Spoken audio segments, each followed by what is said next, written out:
Hola, ¿qué tal? Bienvenidos, gracias por acompañarnos en una nueva emisión especial de entrevista. Hoy para mantener un diálogo mano a mano con el presidente de Ecuador, Rafael Correa. Presidente, ante todo, muchísimas gracias por recibirnos nuevamente. No, gracias a usted, Ángel, a Russia Today y al mundo entero que va a ver esta entrevista.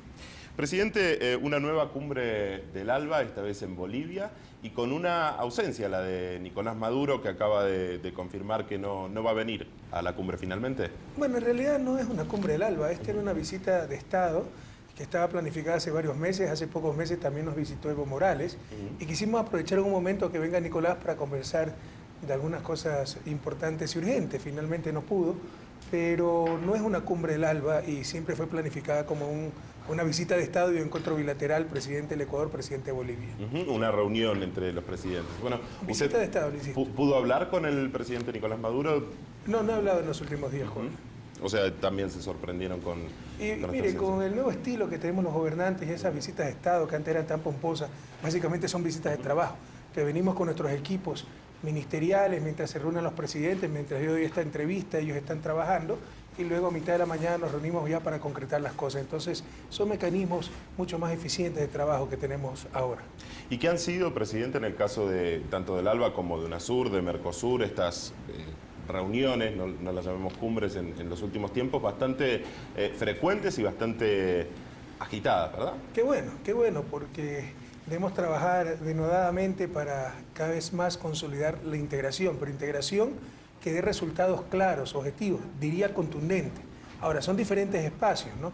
El ALBA sobre todo es un espacio de países con coincidencia ideológica, presencia en organismos regionales e internacionales, con claras orientaciones, luchar contra un injusto orden mundial. UNASUR es la integración, como le llamamos, integral, en todos los aspectos, no solo comercio, sino infraestructura, conectividad, comunicaciones, etc. Y Mercosur, que nació en la época neoliberal, paradójicamente también ha tenido una postura muy soberana, muy auténtica al resistirse a todos estos tratados de libre comercio, tratados de protección recíproca de inversiones, etc. Entonces aprendemos mucho de lo que ha hecho y sigue haciendo Mercosur. En la última asamblea de Naciones Unidas se vio esta sintonía, digamos, latinoamericana en el discurso, por ejemplo, de la presidenta Dilma Rousseff, que fue muy fuerte con respecto a los casos de espionaje en América Latina. ¿Cómo no va a ser fuerte? Pues si nos viven espiando. Ahora, la respuesta del discurso de Obama fue que Estados Unidos va a tratar de respetar la soberanía de los países en los casos en los que se pueda. ¿Cómo se toma eso? Que sigue siendo realidad lo que escribió Platón en sus diálogos ya hace más de 2000 años, ¿no? Que la justicia no es otra cosa que la conveniencia del más fuerte.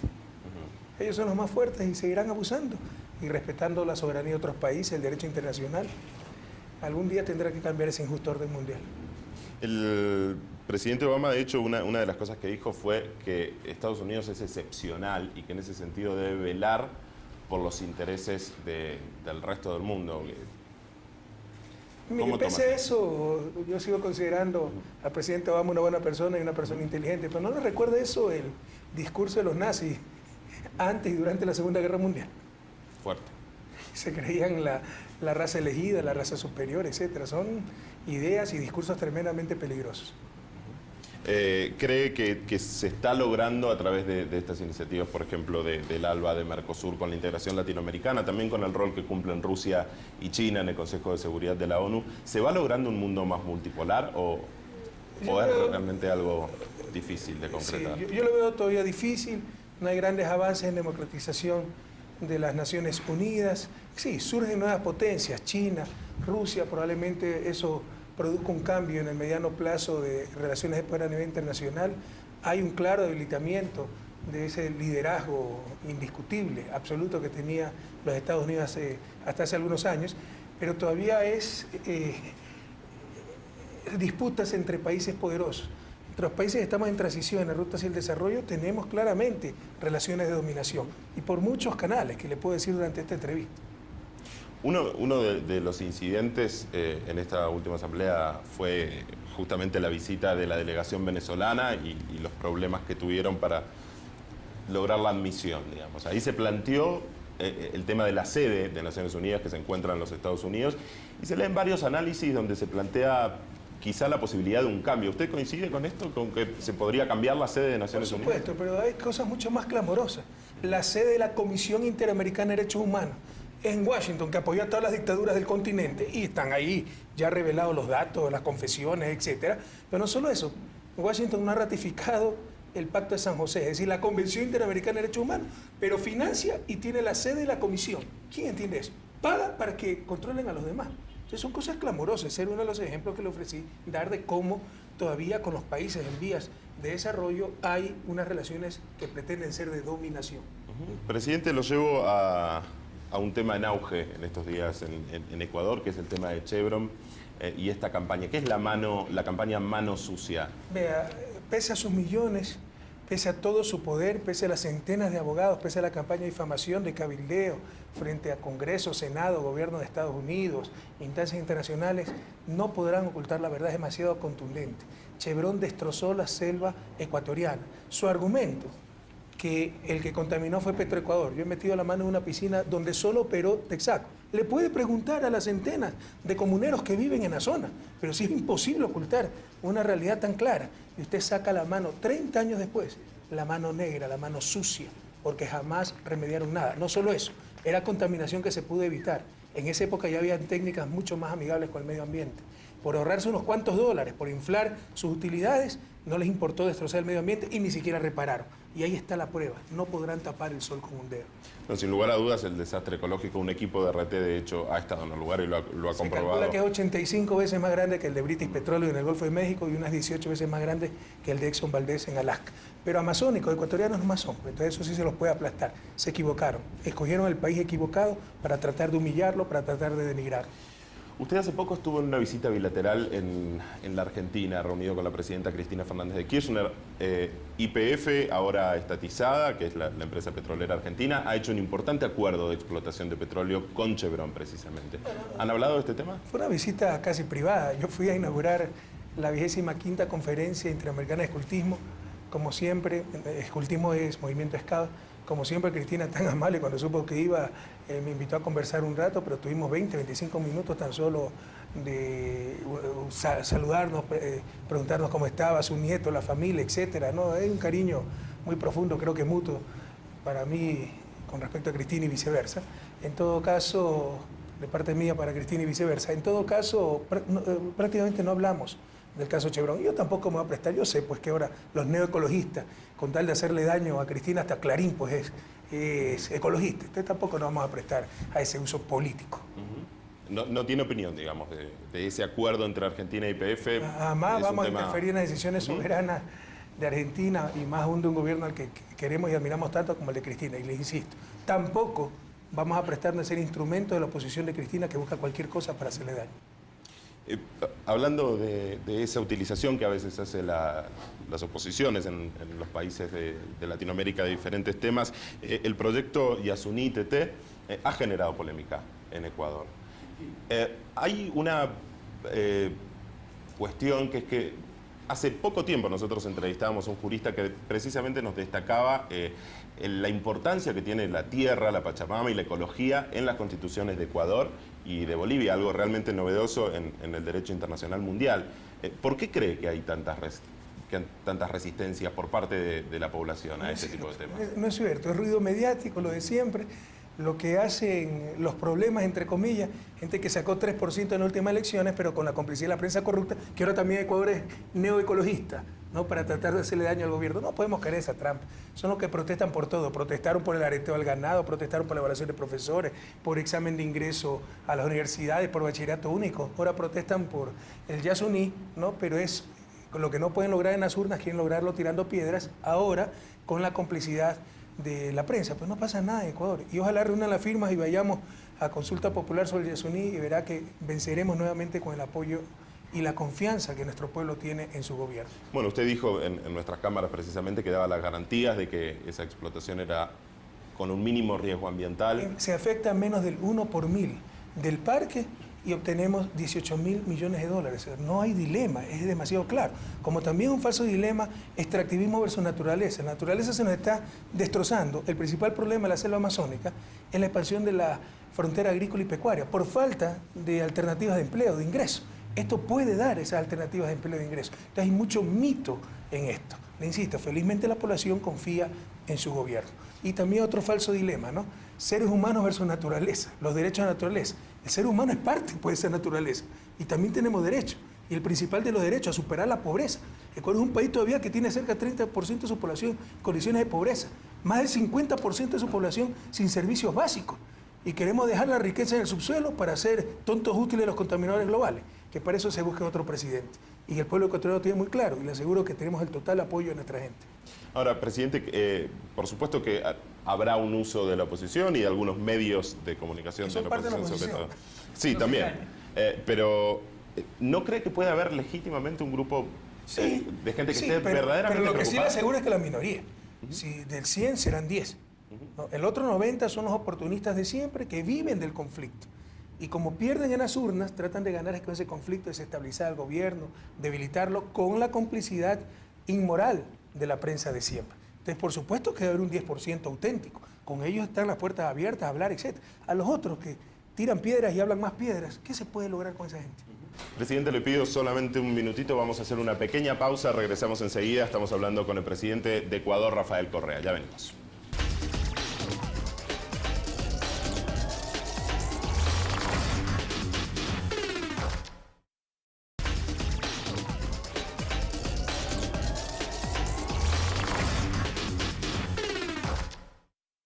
Estamos de vuelta en RT en esta edición especial de entrevista en un diálogo mano a mano con el presidente de Ecuador, Rafael Correa.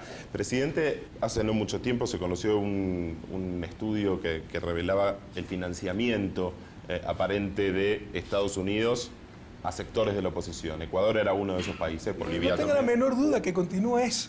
Y no solo de Estados Unidos, de ciertos sectores de extrema derecha de Estados Unidos, de los propios grupos de poder del Ecuador. Ahora hay alianzas antinaturales. La prensa latinoamericana siempre ha sido la burguesía, siempre ha sido de derecha. Y no es una excepción la prensa ecuatoriana. Ahora está unido con la extrema izquierda defendiendo la ecología. No les importa la ecología, lo que les interesa es hacer daño al gobierno, como en el caso de YPF con Chevron en Argentina. Yo puedo tener mis cuestionamientos con respecto a Chevron, insisto, pero no me voy a prestar el juego de una oposición argentina que busca cualquier cosa para hacerle daño, en ese caso, al gobierno de Cristina y en general a los gobiernos progresistas. Otro punto de contacto quizá entre Argentina y Ecuador tiene que ver con la ley de medios y con otros países de Latinoamérica. ¿Cuál es la relación hoy de los gobiernos regionales con los medios de comunicación? ¿Sigue siendo tan conflictiva como lo era? ¿Se sancionó la ley tanto en Argentina como en Ecuador? ¿Hay problemas en Argentina para llevarla a cabo y ponerla en vigencia? En Ecuador, ¿cómo está el tema? ¿Cuál es la relación hoy? Bueno, se está implementando ya la ley contemplaba una superintendencia de comunicación, se está seleccionando al superintendente, hay que elaborar, ya está casi hecho, el reglamento de la ley para poderla aplicar en toda su potencialidad, en todo su alcance. Pero en todo caso, no nos engañemos también, hablemos las cosas claras, sin temor. Aquí se ha disfrazado.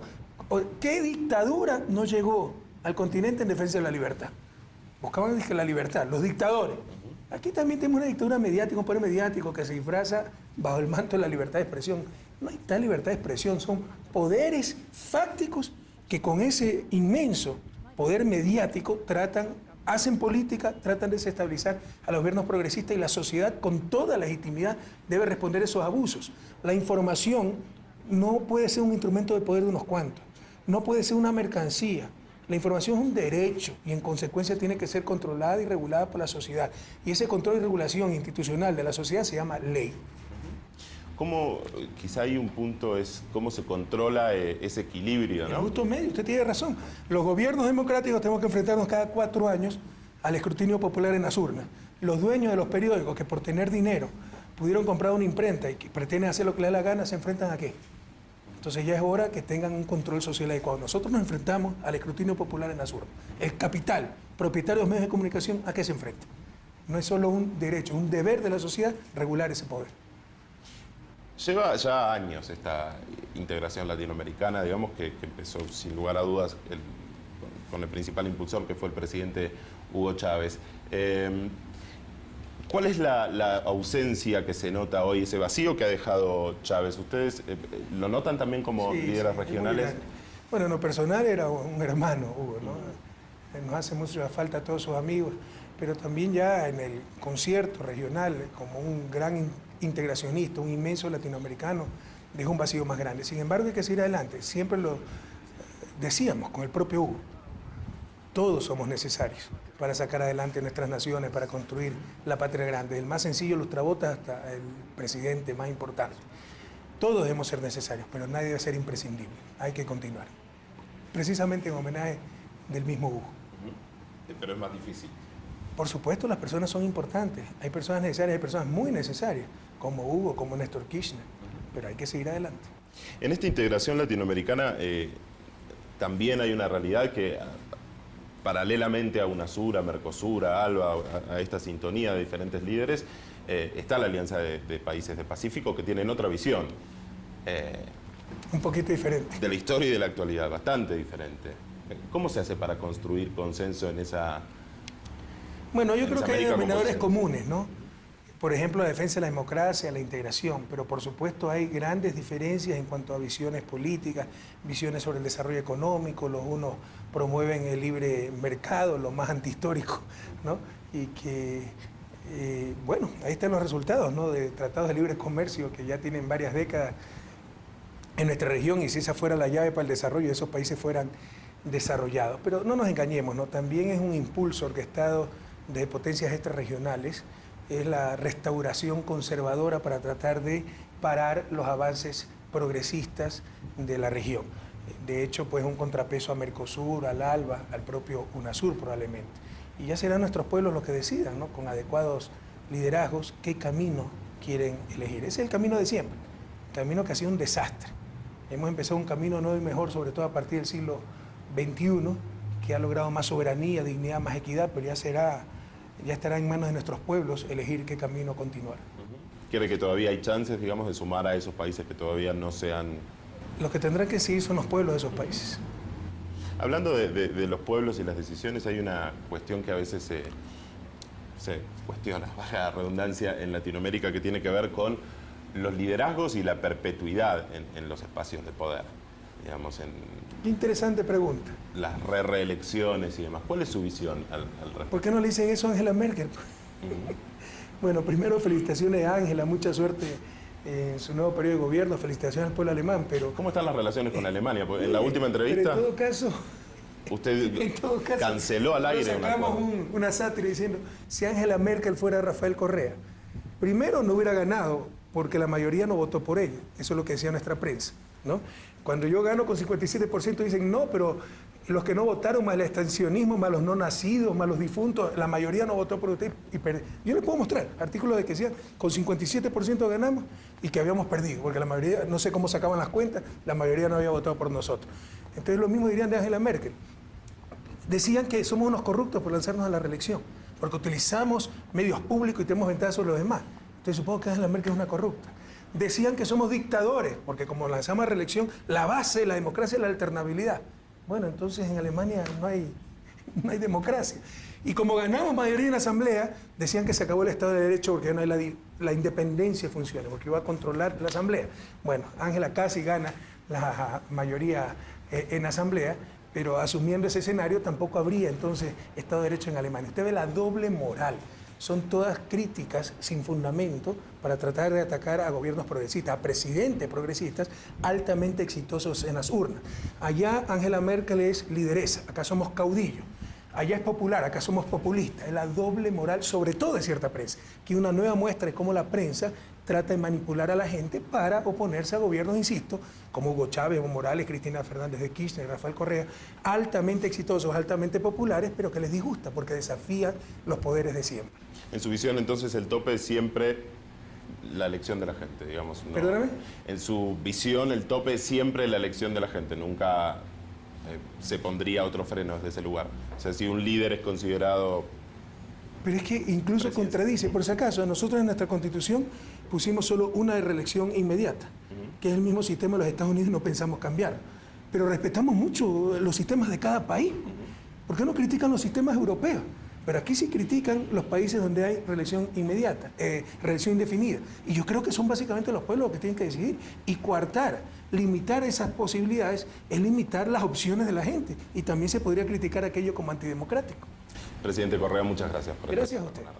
Hemos estado hablando en entrevista con este diálogo mano a mano con el presidente de Ecuador, Rafael Correa. Muchísimas gracias por estar del otro lado. Nos volvemos a encontrar en cualquier momento. Hasta luego.